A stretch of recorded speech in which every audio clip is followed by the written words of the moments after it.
The question you should ask yourself is, do you want to perform training with your clients or do you want to perform optimal training? If the answer is optimal training, then you should really be looking at effective movement training, our product at PT Academy. That was recently the subject of a clinical trial performed with employees of SAP in Australia. So what we did is we took 40 employees in two different groups. One of the groups did walking 10,000 steps a day, and they also got lifestyle advice. The other group did the same thing, but they came into PT Academy's gym, Acumotum, and they trained 3 times a week using EMT techniques. And at the start of the trial, the Brain Sciences Institute from Swinburne University performed a full neurocognitive battery. So these are assessing all aspects of brain function.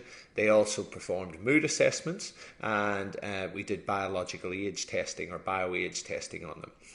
We then performed the intervention, which lasted for 8 weeks, and then retested. So here are just some of the results that have come out. So firstly, you see the control group, who were the walking group, and this is looking at alertness. And over the period of the trial, they didn't change their alertness, whereas those who used EMT 3 times a week had significant improvements in their alertness. Next up, we looked at vigour, so self-reported energy levels. You can see the walking group improved throughout the trial, but the exercise group, the EMT group, improved much more. And an interesting point was because the end of the trial coincided with the end of the financial year, which was quite stressful, we can see in the walking group, they actually increased their anger, probably stress-induced anger over the trial, whereas those who were doing the effective movement training dropped their anger over the duration of the trial. Then for looking at the cognitive test, so a serial 3's reaction time that's how quickly you can count backwards from any number, say starting at 168 and counting backwards in 3's. We can see the walking group improved ever so slightly as time went down, but those who did effective movement training improved significantly, and the same result seems to happen when they counted back in serial 7, so in groups of 7. So that's an aspect of what we call executive function, the ability to do quite complex tasks.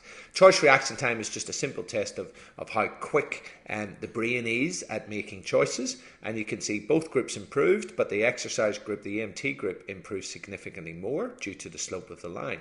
And this is an interesting one, alphabetic working memory. This is really quintessentially what it is to be human. It is the ability to hold different bits of information in the brain at the same time and to be able to forecast into the future and make decisions. And so this bit was alphabetic, so looking at their ability to hold numbers in their brain. And we can see no change in the walking group, but the EMT group had quite a significant change within that. Then moving on to some more complex brain functions. Now, some researchers have called the Stroop test like a stress test, like you get for the heart, a stress test. This is the same for the brain. So the brain is trying to work quite hard. You can see on the right, the reaction time improved much greater in those doing EMT, and then incongruent is where the brain has got all this conflicting bits of information, so really needs to work quite hard under load or pressure. And we can see with these higher order brain functions, the walking group didn't improve much, but the exercise group was pretty significant. And then the last bit on cognition was looking at speed and accuracy. So there's a trade-off between speed and accuracy in the brain, and we can see pre and post what happened was the control group or the walking group, they got slightly more accurate on this task, but they had to slow down because the time increased. So they had to slow down because they knew it was quite a hard test, whereas the guys who did the EMT, not only did they get more accurate, but they actually decreased their time, so they sped up. So the brain was getting quicker and more accurate, which is pretty cool stuff. What also happened was the walking group improved their biological age or their bioage in the study by a period of a year, whereas the exercise group improved by 5 years on average over the study. So what are some of the possible reasons for this? Well, we know effective movement training is about functional movement. It's up on your feet. It's moving in 3 dimensions, moving in all different directions with the hands and the legs. And the cerebellum gets heavily involved in this. We used to think the cerebellum was purely to do with postural control. We now know it is involved in higher order brain functions as well.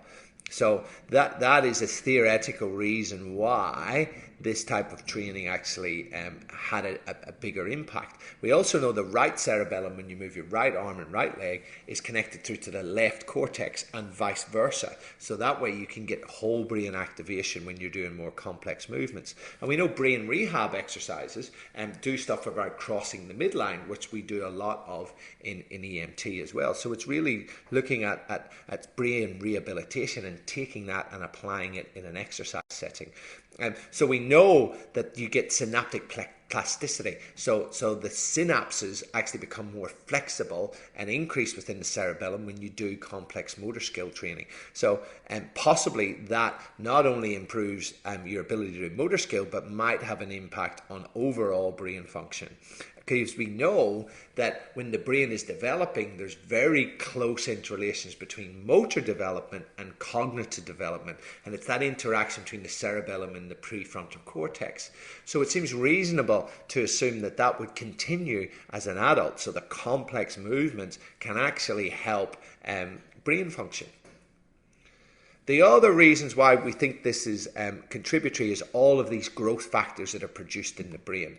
These two, FGF and VEGF, they help to increase the amount of little capillaries that are in the brain and indeed all over the body. Insulin-like growth factor is important in learning and memory. We know endocannabinoids are released during exercise and they have an impact on brain function and certainly mood as well. And the superstar of the show is BDNF, brain-derived neurotropic factor, which is very important for brain function. We know it is protective against Alzheimer's, against head trauma, against if you have a stroke, it's protective. We know that BDNF levels are low in obese people, in people with dementia, in people with heart disease, in people with diabetes, and so on. So BDNF seems to be really key, but all these growth factors are important. And also the intensity of exercise seems to be pretty key in releasing these growth factors. And when you do effective movement training type techniques where you're up on your feet, you're using full body movements, you get much more of a metabolic load. So you get more of these growth factors in the brain.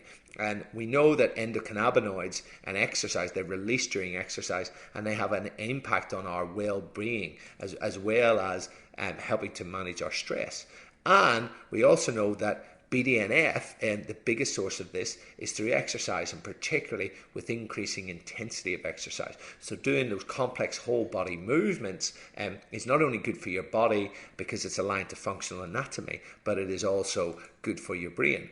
So if you want to train your clients effectively, then effective movement is the only clinically proven tool, exercise resistance training tool in the world that is clinically proven to improve brain function as well as bioage.